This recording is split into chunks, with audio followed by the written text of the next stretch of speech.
ఎందుకు వస్తుంది ఈ విధంగా కల్తీ మద్యం? ఎందుకు ఏ విధంగా తయారైతుంది? వీళ్ళు బెల్ట్ షాపులు అన్ని కూడా వేలాల్లో అమ్మినారు. 1,00,000, 2 లక్షలు, 3 లక్షలు, 9 లక్షలు, 10 లక్షల వరకు పోయిన వేలాలు. అక్కడ నా గ్రామంలో ఉన్న డిమాండ్ని బట్టి పోయినప్పుడు ఆ 10 లక్షలతో ఈ బ్రాంతి షాప్లోంచి సరుకు తీసుకొని అమ్మితే వాళ్ళకి ఏం పెద్ద లాభం రాదు. ఈ విధంగా కల్తీ చేసుకొని వస్తే మా ఏరియాలో కూడా, మా ధర్మవరం ప్రాంతంలో కూడా ఇప్పటికీ వైన్ షాప్స్లలో, కొన్ని తెలుగుదేశం పార్టీకి సంబంధించిన వైన్ షాప్స్లలో కదిరి నుంచి వచ్చి రాత్రిపూట వచ్చి బాటిల్ అలాగే ఉంటుంది. బాటిల్ అంతా ఇట్లా నీట్గా తిప్పుతారు, దాన్ని మాడుస్తారు. ఒక 2 కేసులు 3 కేసులు, ఒక కేసుని 3 కేసులుగా తయారు చేస్తారు, వెళ్ళిపోతూ ఉంటారు. అంత నైటే వర్క్ జరుగుతూ ఉంటుంది. ఇది ప్రతి చోట ఉన్న పరిస్థితే. ఎందుకు ఈ నకిలీది వచ్చింది? కేవలం వీళ్ళందరూ ఈ బెల్ట్ షాపులలాగా బాగా విస్తరించిపోయినాయి. ఈరోజు నిన్న చంద్రబాబు నాయుడు అంటున్నాడు, బెల్ట్ షాపులు ఇవన్నీ మేమన్నింటినీ వచ్చి మీద కఠినమైన చర్యలు. బాగా గుర్తుపెట్టుకోండి, ఆయన ఒక్క మాట అన్నాడు అంటే ఖచ్చితంగా దానికి వ్యతిరేకంగా జరిగింటుంది. మేము తీసేస్తామంటే ఒక 4 పెరిగింటాయి తప్ప తగ్గే ప్రసక్తే లేదు. లా అండ్ ఆర్డర్ మీద మేము ఉపేక్షించము అంటే ఖచ్చితంగా గొడవలు జరిగింటాయి ఎక్కడో చోట. ఆ విధంగా చేస్తూ ఉంటారు. సో ఈరోజు వైఎస్ఆర్ కాంగ్రెస్ పార్టీ మీద ఈ విధంగా రుద్దే ఒక ప్రయత్నం నిజంగంటే కూడా నీచాది నీచమని. అందుకే నిన్న జోగి రమేష్ గాని, వైఎస్ఆర్ కాంగ్రెస్ పార్టీ గాని ఒక థర్డ్ పార్టీ ఎంక్వైరీ చేయాలి అని చెప్పేసి సిబిఐ పార్టీకి మేము సిబిఐ దీని మీద ఇన్వెస్టిగేషన్ చేయాలి అని చెప్పేసి. ఎందుకంటే ఇక్కడ ఉన్న వాళ్ళు సిట్ అంటే సిట్టు, స్టాండ్ అంటే స్టాండ్. ఒక జగన్మోహన్ రావు అనే అతను వచ్చి, జనార్దన్ రావు అని వచ్చేస్తాడు, వచ్చి ఒక స్టేట్మెంట్ ఇచ్చేస్తాడు, ఒక వీడియో పెడతాడు. అసలు ఈ ఇన్వెస్టిగేషన్ ఆఫీసరు ఈ విధంగా వీడియోస్ ఏ విధంగా లీక్ చేస్తాడు? తన ముందర ఇన్వెస్టిగేషన్ కాన్ఫిడెన్షియల్ గా జరగాలి, జరిగిన తర్వాత వీళ్ళంతా నిందితులు, వీళ్ళంతా ఈ విధంగా జరిగిందని. అది ఏ పార్టీ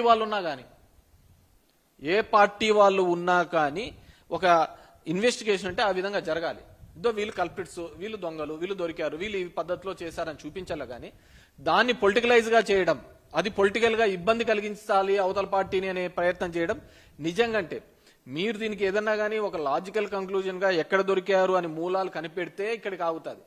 అది మిగతా పార్టీల మీద రుద్దే కొద్దీ ఖచ్చితంగా తెలుగుదేశం పార్టీకి అదేవిధంగా నష్టం కలుగుతుంది తప్ప లాభం కలుగుతుంది. మీకు ఎవడు సలహాలు ఇచ్చాడో ఏమో కానీ అన్ని అవతల పార్టీ మీద బురద జల్లండి, తర్వాత మీకు మేలు జరుగుతుంది అనే పద్ధతికి అది నిజంగంటే తప్పుడు ఆలోచన. ఖచ్చితంగా ఇబ్బంది పెట్టే పరిస్థితి తెలుగుదేశం పార్టీకి. ఎందుకంటే ఇంతకుముందు విజయవాడలో కూడా కాల్మనీ జరిగినప్పుడు అలాగే జరిగింది. అంత కాల్మనీ అనగల మళ్ళీ ఎవడో వైసీపీ వాళ్ళు ఉన్నారని చెప్పేసి దాన్ని చేసే ప్రయత్నం చేస్తున్నారు. కానీ ఈ రోజు ఎందుకంటే చంద్రబాబు నాయుడు నిన్న ప్రెస్ మీట్ లో చెప్పినారు 30,000 మంది చనిపోయినారు. ఈ షోమి 1 పోస్ట్ మార్టం దట్ ఈ గత ప్రభుత్వంలో మద్యం వల్ల చనిపోయినారని ఒక పోస్ట్ మార్టం చూపించండి, ఒక కంప్లైంట్ చూపించండి. ఈరోజు చాలా మంది చెప్తున్నారు, లోకేష్ చెప్తున్నాడు మేమే కనుక్కున్నాము, మేమే దీన్ని కల్తీ మద్యాన్ని అరికట్టే ప్రయత్నం చేస్తున్నారు. ఖచ్చితంగా అరికట్టాలి చేస్తే తప్పే కాదు, కానీ ఈ విధంగా దొరికిన దాన్ని కప్పిపుచ్చుకునే ప్రయత్నం చేస్తున్నారు. ఆ కప్పిపుచ్చుకునే ప్రయత్నంలో భాగంగానే మీరు ఈరోజు వైసీపీ పార్టీ వాళ్ళ మీద ఇంకోరి మీద రుద్దే ప్రయత్నం చేస్తున్నారు. డెఫినెట్ గా మీ అందరినీ కోరుకునేది ఏంటంటే ఈ మీడియా ద్వారా తెలియజేసేది, ఎవరైతే దీంట్లో ఉన్నారో వాళ్ళు ఆ పార్టీ ఈ పార్టీ అని సంబంధం లేకుండా నిష్పక్షపాతంగా విచారణ జరగాలి అంటే అది ఒక సిబిఐ ద్వారానే, థర్డ్ పార్టీ ఇన్వెస్టిగేషన్ ద్వారానే జరుగుతుంది. మేము సిట్ అంటే సిట్టు, వీళ్ళంటే వేసినాం. దానిలో ఉన్న ఆఫీసర్లందరూ నాకు తెలుసు. మా జిల్లాలో ఎస్పీగా పనిచేసిన అతనే అశోక్ కుమార్. మా దాంట్లో ఒక ఎస్ఐ రెడ్ హ్యాండెడ్ గా దొరికిపోయినాడు, ఒక అతన్ని డబ్బులు అడిగినాడని చెప్పేసి, సురేష్ అని. నేను కంప్లైంట్ ఇవ్వడానికి పోయినా ఆయన దగ్గరికి. ఆయన దగ్గర పోతే ఆయన అన్న మాటలు ఏంటంటే, వీళ్ళకి ఫోన్లో ఎట్లా మాట్లాడాలో తెలియదు అన్నాడు. ఫోన్లో డబ్బులు అడుగుతా వాయిస్ రికార్డింగ్ దొరికింది. దొరికితే ఒక సూసైడ్ ని హత్య కిందికి చేసే దాని మీద అది రికార్డింగ్ దొరికితే మేము తీసుకుపోయి ఇచ్చినాం అతనికి. ఇస్తే ఆయన అన్న మాటలు ఇదే, వీళ్ళకు ఎట్లా ఫోన్లో మాట్లాడలేదు తెలియదు అని చెప్పేసి. అంటే అతను దీనికి వేసినారు.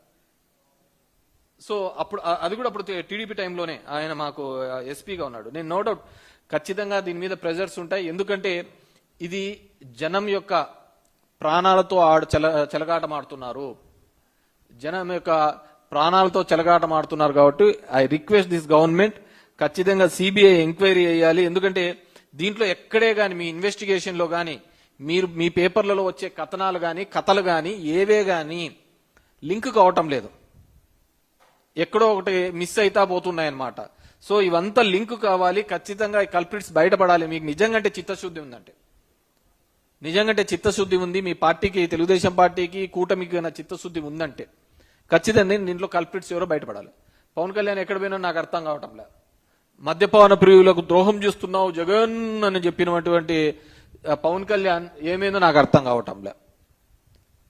ఆ రోజు ఆయన అంతగా పట్టుకున్నాడు గవర్నమెంట్ మద్యం అమ్ముతూ ఉంటే. ఈ రోజు ఇంత పెద్ద ఎత్తున దొరుకుతుందంటే ఎక్కడే కానీ మాట్లాడటం లేదు. అది ఏం రీజన్సో ఏందో, కొంతమంది ఏదో ఇచ్చినారంటారు, మెయింటైన్ చేసుకుంటాను అంటున్నారు, కానీ హౌ ఫార్ మనకు అది దాని గురించి నేను లోతుగా, కానీ డెఫినెట్ గా దీని గురించి ఖచ్చితంగా సిబిఐ ఎంక్వైరీ చేయాలి. మా పార్టీ వాళ్ళని ఇరికించడం వల్ల మీరు తృప్తి పొందడమో, పేపర్లలో 4 కథనాలు వస్తున్నాయని దాని మీద మీరు బాధపడ్డమో కాకుండా, ఎవరైతే దీనిలో మూలాధారం ఉన్నారో అది ఎంతటి వారైనా వదిలిపెట్టమని మీరు అంత గట్టిగా చెప్తున్నారు. కాబట్టి డెఫినెట్ గా మీరు దీని మీద సిబిఐ ఎంక్వైరీ చేసేయండి ఖచ్చితంగా. అప్పుడు కానీ దీని మీద తేలదని చెప్పేసి కోరుకుంటున్నాను. ఎందుకంటే మీరు చేసేది మొదటి నుంచి కూడా బురద జల్లే రాజకీయమే. మా పార్టీ అతను రాజశేఖర రెడ్డి కావచ్చు, జగన్మోహన్ రెడ్డి కావచ్చు, మొండోడు కాబట్టి నిలబన్నారయ్యా. లేకుంటే మీరు చేసే పనులకు ఎవడైనా కానీ పిచ్చాన్ని ఎత్తుకొని పోవాల్సిందే. ఎన్టీఆర్ లాంటి వాళ్ళే మీరు నాశనం చేసి పెట్టరే. స్త్రీలోలుడని, లక్ష్మీభారతుడని, అది ఇది అని చెప్పేసి ఏమేమో చెప్పి కథనాలు చెప్పేసి ఇదే పేపర్లలో వచ్చినట్టువే కదా, ఇదే కథనాలు వచ్చినట్టు కదా. ఏమిటి ఇప్పుడు సోషల్ మీడియా అనే ప్లాట్ఫాము, ఇంకొక మల్టిపుల్ మీడియా ఉన్నాయి కాబట్టి సరిపోయింది, కానీ లేకుంటే ఇలాగే కదా అందరినీ నాశనం చేసేది. కాబట్టి మీ లైబ్రరీ ఏందో, మీరు ఈ విధంగా ఏ విధంగా కట్టుకథలు అల్లి ప్రజల్ని మోసంగా చేయాలనే ప్రయత్నం అప్పుడు చేస్తున్నారు, ఇప్పుడు చేస్తున్నారు. You are successful in that. ప్రజల్ని ఏ విధంగా మోసం చేయాలి, మ్యానిపులేట్ చేయాలి, వీటిలో మీకు మించినోడు లేనే లేడు. ఖచ్చితంగా దాంట్లో అన్ని డిగ్రీలు మీకే ఇస్తారు. కానీ ఇది ప్రాణాలకు సంబంధించిన విషయం, పేద ప్రజల ప్రాణాలకు సంబంధించిన విషయం. మీరు అంటున్న బార్ కోడింగ్ ప్రతి ఒక్కరి దగ్గర పనిచేయదు, అందరి దగ్గర ఫోన్ పే ఉండదు. ఎక్కువ మీ బ్రాండీ షాపులలో, దీనిలలో మీ షాపులలో ఉండేది 80% దినకూలీలే వచ్చి తాగుతా ఉంటారు. దినకూలీలు వచ్చి చేసే వాళ్ళ దగ్గర ఫోన్ పేతో పెట్టుకొని చేసుకొని, లేకుంటే స్కాన్ చేసుకొని ఇది ఒరిజినల్లా డూప్లికేట్ అని ఉండదు. నిన్న మన ఏదో చిన్న వీడియోస్ కూడా వచ్చినాయి, బీర్వి అవన్నీ టెక్నికల్ గా మనం చెప్పేది కాదు. కానీ సో ఖచ్చితంగా కల్తీ మద్యం అనేది ప్రతి చోట, మొలకల చెరువులో మొదలైన సంఘటన విజయవాడ నడిబొడ్డున ఇబ్రహీంపట్నంలో ఉన్న చోట మా ధర్మవరంలోనూ కూడా ఉంది. మా ధర్మవరంలో ఎవరిని అడిగినా చెప్తారు, రైల్వే గేట్ కి అవతల పోయి అడిగితే ఎవరైనా చెప్తారు పైన క్యాప్లన్నీ తీసేసి అమ్ముతా అంటారు అని చెప్పేసి. సో డెఫినెట్ గా టేక్ స్ట్రిక్ట్ యాక్షన్ అగెన్స్ట్. ఎందుకంటే చంద్రబాబు నాయుడు గారు ఇప్పుడు మీరు అది కట్టాము ఇది కట్టాము దానిల కోసం కాదు, కీర్తి ప్రతిష్టల కోసం పాకులాడండి. సంపాదించుకునేదంతా సంపాదించుకున్నారు. ఇంకొక 40 తరాలు ఇంట్లో కూర్చొని తిన్నా కానీ సరిపోయినంత డబ్బులు సంపాదించుకున్నారు. కాబట్టి లేదు ఇంకా ఆ కీర్తి ప్రతిష్టలు ఇప్పుడు రాజశేఖర రెడ్డి గారికి కానీ ఇంకోరు కానీ ఏమున్నాయి, ఆయన లేకపోయినా కానీ ఇంకా కీర్తి ప్రతిష్టలే కదా. డెఫినెట్గా ఎవరైనా 1000 సంవత్సరాలు బతకరు. కానీ మన కాలంలో మనం ఏం చేస్తాం, ఎటువంటి పరిపాలన అందించినాం, మస్తుకు చెప్పుకోవడానికి 2 పథకాలు లేవు, 2 పెద్ద కన్స్ట్రక్ట్ చేసినవి ఏంది లేవు. సో మనగా కల్పించుకొని చేసుకుంటున్న తరుణాలే ఉన్నాయి. కాబట్టి డెఫినెట్ గా ఈ కల్తీ మద్యం అనే దాంట్లో వీటి మీద కఠినమైన చర్యలు తీసుకోవాలని చెప్పేసి ఈ ప్రభుత్వాన్ని డిమాండ్ చేస్తున్నాను. Any other questions?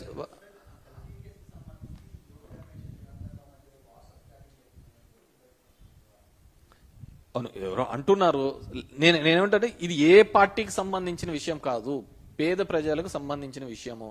ఖచ్చితంగా ఇక్కడున్న ప్రభుత్వంలో నేను చెప్పిన ఇవన్నీ ఉన్నాయి, ల్యాప్సెస్ ఉన్నాయి. ఈ ఇన్వెస్టిగేషన్ ఎలా జనార్దన్ రావు అనే అతను వస్తాడు, వచ్చిన అతను సిట్టుకు వచ్చిన తర్వాత వీడియో ఎలా రిలీజ్ చేస్తాడు, వీడియో రిలీజ్ చేయాల్సిన అవసరం ఏముంది, రిలీజ్ చేసిన వాళ్ళు ఎవరు, ఎందుకు చేయాల్సి వచ్చింది, నువ్వు కాన్ఫిడెన్షియల్గా ఉంటే ఈ డాక్యుమెంట్స్ అన్ని కూడా కోర్టుకు సబ్మిట్ చేయి. అతని స్టేట్మెంట్స్, కన్ఫెషన్ స్టేట్మెంట్స్ అన్ని కోర్టుకు సబ్మిట్ చేయండి. ఈ లీకులు ఎందుకు ఇవ్వాలి, దానికే సిట్ ఉండేది. ఇన్వెస్టిగేషన్ ఏజెన్సీ ఎప్పుడు ఆ విధంగా లీకుడే. ఇన్వెస్టిగేషన్ ఏజెన్సీ కేవలం కొన్ని పత్రికలకు మాత్రమే ఎందుకు లీక్స్ వస్తున్నాయి. ఈరోజు మా పార్టీ వాళ్ళ మీద పెట్టిన దానిలో కేవలం కొన్ని పత్రికలకే ఇన్వెస్టిగేషన్ లోపల 4 గోడల మధ్య జరిగిన చర్చ ఈ విధంగా బయటకు వస్తుంది. అక్కడ కదా మిమ్మల్ని అందరూ అనుమానపడుతున్నది. అక్కడ కదా మీరు ఈ విధంగా తప్పుడుగా చేస్తున్నారు, తప్పుడు విధంగా కేసులు పెడుతున్నారు అని చెప్పేసి. ఒక చిన్నది ఎవరిదైనా ఫంక్షన్ ఉంటే ఫ్లెక్సీలు కానీ ఇదేమైనా కట్టేయడానికి అలో చేస్తారు. అట్లాంటిది ఒక పరిశ్రమే పెట్టాడంట. ఈయన చెప్పాడంట, ఆయన పెట్టాడంట. అది 2.5 సంవత్సరాల నుంచి నడుస్తోందంట. వీళ్ళేమో ఎక్సైజ్ వాళ్ళేమో పాపం తెలియదు కదా, పాపం ఫస్ట్ పట్టుకుంటానే 2.5 నెలలని అని చెప్పి పడేసినారు. ముందే స్క్రిప్ట్ ఇచ్చింటే వాళ్ళు చెప్పిండ్రేమో 2.5 సంవత్సరాలని. వాళ్ళకి తెలియదు కదా ఇంత పెద్దది అవుతుంది, ఇంత గలీజ్గా తయారవుతుంది ఇదంతా అని చెప్పేసి. సో ఆ వాట్సాప్ చాట్లో ఏముందో అది ఏ విధంగా వచ్చిందో పాపం మా జోగి రమేష్ అంటున్నాడు కదా, లై డిటెక్టర్ పెట్టండి నాకు అని చెప్పేసి. అది పెట్టండి, థర్డ్ పార్టీకి పంపియండి, ఏం జరిగిందో రికార్డ్ చేయండి. అది వదిలిపెట్టేసి ఈ రోజు ఆ లీకులు ఇచ్చుకుంటూ కప్పిపుచ్చుకునే ప్రయత్నం ఎందుకు చేస్తున్నారు? ఎందుకంటే ఈ మద్యం అనే దాని మీద మా మీద చల్లని బురదంటూ లేదు, మా మీద చేయాలంటే ఆరోపణలు అంటూ లేవు. ఈ రోజు వాళ్ళ విషయానికి వచ్చేకల్లా ఇది మళ్ళీ అప్పటి నుంచి సౌత్ ఆఫ్రికా నుంచి వచ్చింది అంటున్నారు. అది ఎక్కడి నుంచి వచ్చిందో, ఎలా వచ్చిందో మీ ప్రభుత్వం మీరు పట్టుకునే ప్రయత్నం చేస్తున్నారు. కప్పిపుచ్చుకునే ప్రయత్నం చేయకుండా దోషులు పట్టుకోవాలని చెప్పేసి కోరుతున్నాను.